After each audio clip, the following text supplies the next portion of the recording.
Hello and welcome to my channel. I am Zodiac Bandit, and today, as is every Friday, I'm going to be reviewing, recapping, and giving my general thoughts on this current episode, which is episode 9 of Campaign 3 for Critical Role.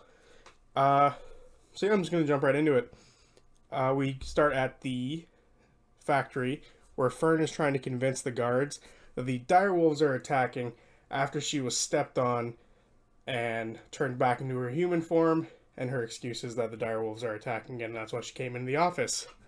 Which doesn't really work, as we will learn as to why later. She begins to get flanked and asks Imogen for help inside her head. It's at this point that they start flashing up the character stats, and I noticed Chetney's strength is 17 and his dexterity is only 14. Seems odd for a rogue in my opinion, but maybe someone can explain as to why that might be the case. Maybe it was an error and I just picked it up. She gets apprehended. Fern gets apprehended by the guards and asks why the group was looking for Gurge. She says she was in a relationship with him, and that doesn't convince the head of the guards either. At this point, the rest of the group begins to try to break into the factory and try to break down the door. Ashton hits the door, which breaks the lock a little bit, making it harder for Chetney to pick it. Laudanum begins to try to take off the hinges back in the office with the guards and Fern. Fern gets an arm free and is able to cast Charm Person on the head guard, and because of that, she's able to get released and get a little bit more info on Gurge. We learn a person named Artanavo was hunting Gurge, and that's why they helped capture Gurge with her. As this happens, FCG begins to saw through the door, making a ton of noise, getting the guards that are with Fern and the head guard to go downstairs to check it out. She gets the head to stay and give her more information on Gurge. He is some sort of were creature, maybe, and the guards came up with the direwolf lie to cover up the story of a were creature running around, and after they defeated him, Tarnavo took him somewhere. The group finally get the door to open up while working together. Doors are still a problem for them. That is Critical Role's worst nightmare. Imogen convinces the guards that they just knocked on the door and it fell over. They get away with all this no problem, as is a D&D parties want to do. The group share info, but put some things together and realize the claw marks were probably Gurge, now that we know he is a were creature of some sort. I'm putting money on a were bear, by the way. Ashton knows of the mercenary Artanavo, or bounty hunter Artanavo, and knows that she is good for bringing people back alive, not necessarily killing them. They decide to go to Esteros to see if he knows anything about Artanavo and see if he has any other information on other stuff that they've been looking into, and introduce Chetney to him. And much like Laudna, Chetney is amazing. I love these two characters, but Chetney is a star of this episode, and he is slowly creeping up my favorite list, as it were to be, and I knew he would. Travis is killing it with him. He's hilarious, he's funny, he has mannerisms for roleplay, and these guys finally feel like they're like uber comfortable with just role-playing now. There were some awkward moments in both the previous campaigns for roleplay, but now everyone just seems to be some sort of all in for this campaign, and I love every second of it. They travel up the tram again, freaking out Imogen, but FCG calms her down. They finally get to Esteros' place. Chetney sees the orc for the first time. The party tells Esteros about Gurge and Artanavo, and tell him about the missing people's case that they got sent on by him, and tell him about the family of Treshies, how they've put a bounty on Dorian's brother, and everything like that, their connection to this wall, potentially, this mimic wall. Imogen gives him the orb that the monster was attached to, or that was attached to the monster. Esteros explains a bit about the Chantacorum, I believe is what was said. Chantacorum. And how the Treshy family member seems to be a mouthpiece for them. Chetney doesn't seem to dislike Dorian anymore, which is something I noticed that in this episode there's very little clashing between Dorian and Chetney, which sucks. I really enjoyed that. It was funny. There's some sort of important gathering or ball coming up that Esteros brings up to the group. Esteros also says the Anger is ready to meet with Orym soon. They just have to set it up first. He knows a little bit about Gurge, how the people in the lower parts of the spires like him, that he's a hunter who lives outside, and potentially knows a little bit about him being some sort of were creature, but that's not made clear. We learn a bit about Artanovo, who seems to be a half-orc, half-elf sort of deal. And she has a sister, Preo, who owns the bar, the Suit and Swill. They begin making plans for the ball, sneaking FCG, Orym, and Chetney in under Fern's dress if they have to, which I thought was funny. Laudna asks about who puts bounties out, and we get a kind of a basic answer of anyone with enough power can really do it, and as long as like they can pay off the money they put on the bounty. And the Treshys have a ton of money, so Cyrus's bounty is actually very real. The group choose to go to the Suit and Swill to get information from Artanovo. As the group is leaving, Imogen kind of pokes Esteros about the Starlight Academy, which he hasn't gotten to yet, and he thanks her for the reminder. Chetney jokes about all the stuff he learned in there, asks about the hanger, meaning the anger. It's all stuff we know about already, but I like that they're filling Chetney in. Feels very organic to me. Better than him just going along with whatever he hears. And I'm very glad Travis is playing a character like this. He's not a character who's just going to be like, oh yeah, cool, I heard this information, now I'm just going to move on. No, he's questioning. He's like, this seems fishy, and I really enjoy that from an RP standpoint. The group asks Chetney if he knew about the whole beast thing for Gurge. He says no. We learn Chetney is maybe 200 years plus. Eventually they kind of lower it to maybe he's 100 years plus. Maybe somewhere in between the two, who knows. But it's important to note that he stopped counting, which means he doesn't really care about his age. They ask Chetney some more about him, and learn his favorite type of work to wood with is cherry wood. They talk about time and how it's a weird concept, and then Fern kind of says that she's 112 years old, but sometimes she feels 732. They go back to the tram and go down to the Suit and Swill. On this little walk to the Suit and Swill, Chetney asks Dorian if he's worried about potentially becoming collateral for his brother's bounty, because he looks very similar, and Dorian hadn't really thought about that before, and he kind of thanks Chetney for this. Yet again, putting another nail in the coffin for them kind of picking on each other. Well, maybe not, who knows. The party finally gets to the Suit and Swill.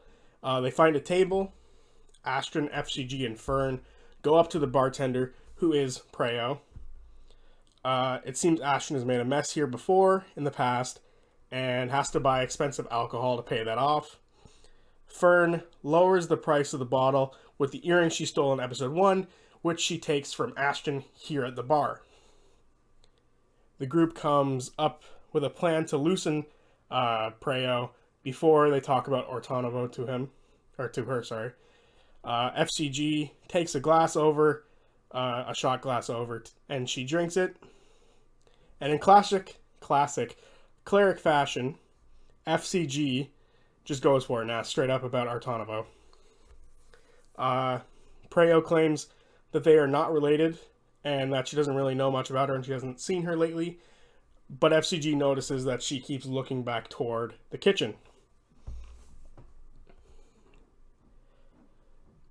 They now need a way to get into the kitchen unnoticed. This is where Chetney steps up and turns invisible. Ashton goes up to Preo, distracts her a little bit so Chetney can get by without any issues, which he would have anyway. Once Chetney's inside, he sees a large ogre cooking the food. Chetney looks around and sees the outline of what looks like a door behind a tea cart and mistakes it somehow for a bookcase because he's very short, I guess. And he doesn't think he can move it alone. He makes his way back to the table with the party and explains what he saw. The group now need a way to distract the bartender, Preo, the bar hands, and the ogre. Fern buys some food and says it's the best she's ever had and wants to see the chef. FCG takes the expensive bottle to the bar and balances it on their head, distracting Preo and a handful of others around. The ogre bursts out of the kitchen, runs toward Fern and asks if the food was good, and begins to tear up when Fern says it's the best food she's ever had. And we learn his name is Pretty. Dorian, Chetney, Orm, and Ashton use this to sneak into the kitchen, where the party is met with a tea cart and not the big bookcase Chetney had told them about. Orm moves the tea cart with no problems, and they begin trying to unlock the door. After a few attempts, they get it open without having to destroy the door, and see the staircase leading down a dark staircase. Once again, doors are a problem for them all the way into Campaign 3, and I'm here for it. The kitchen group make their way down the staircase and see Artanovo sitting in near darkness. Orm tries to talk to her, but she fires her crossbow, hitting him, and then aims at Dorian. Chetney is still invisible and sneaks closer to her. He explains they're looking for Gurge. She will only talk for some cash. The party give her 60 gold pieces. She tells them she was only hired to capture him, and she did her job and doesn't have him anymore, and won't say much beyond that. Orm says she'll give him 100 more gold pieces, and they do, and she gives in and tells them the person that hired her was Val Dartana at the Moon Tower. They then ask about Cyrus's bounty, which nearly has Artana mistake Dorian for Cyrus. The group leaves as Pretty upstairs says he's going to return back to work. Seeing her friends aren't out of the kitchen yet, Imogen asks Pretty out on a date, which turns into all of the girls taking him out on a date, distracting him long enough to let the others out of the kitchen. The girls have to be back 2 hours after sunset so they can take Pretty out on their date. They go back, then they go back to the group. Oh, Jesus. They then go to the core spire where the Moon Tower is, along with 3 other towers. After learning which tower is the correct one to go to, they're turned away at the door and decide to go to Esteros to see if he can help them. He and Imogen come up with an idea to act as if they're trying to open up business from her former town, and Esteros writes up a letter to get them into the tower. They still have enough time to see what's happening at the tower before going to the date, so they head straight back to the towers. They are let in and meet a young receptionist who is a dark elf. He says he will go get Vale for them. He leaves. Fern touches the bookcases he was cleaning and is zapped and blinded for it. The young receptionist returns, saying that Vale is not even here. He must have left. The party convince him to look again. Dorian turns Chetney invisible so he can sneak in once the receptionist closes the door, and Chetney can potentially lockpick the door and get inside the office. The receptionist locks the door again before going back to the group, giving Chetney a hard time to pick the lock. Imogen gives the receptionist the letter and says put it on Vale's desk, and she will be back tomorrow with the rest of the group. Chetney sneaks in the door when it's opened by the receptionist. He leaves the notes, or the letter, on the desk and locks the door, leaving Chetney inside the locked office.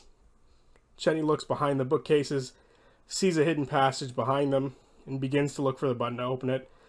During his search, he finds a shit ton of money, and eventually the button, which moves the bookcase aside, opening the dark passage. Chetney goes down hearing voices. The name Ira comes up before one starts making his way up the staircase. Chetney runs, hides in the corner of the room, still invisible. The elf comes up the stairs, sits down for a second, gets spooked, and picks up a sword and begins swinging it around the room. He goes to the far side of the room where Chetney isn't. Chetney kind of thinks of a plan quickly, and as he begins making his way toward Chetney, swinging the sword wildly, Chetney runs toward the stained glass window, bursting through it, and he begins to make his escape.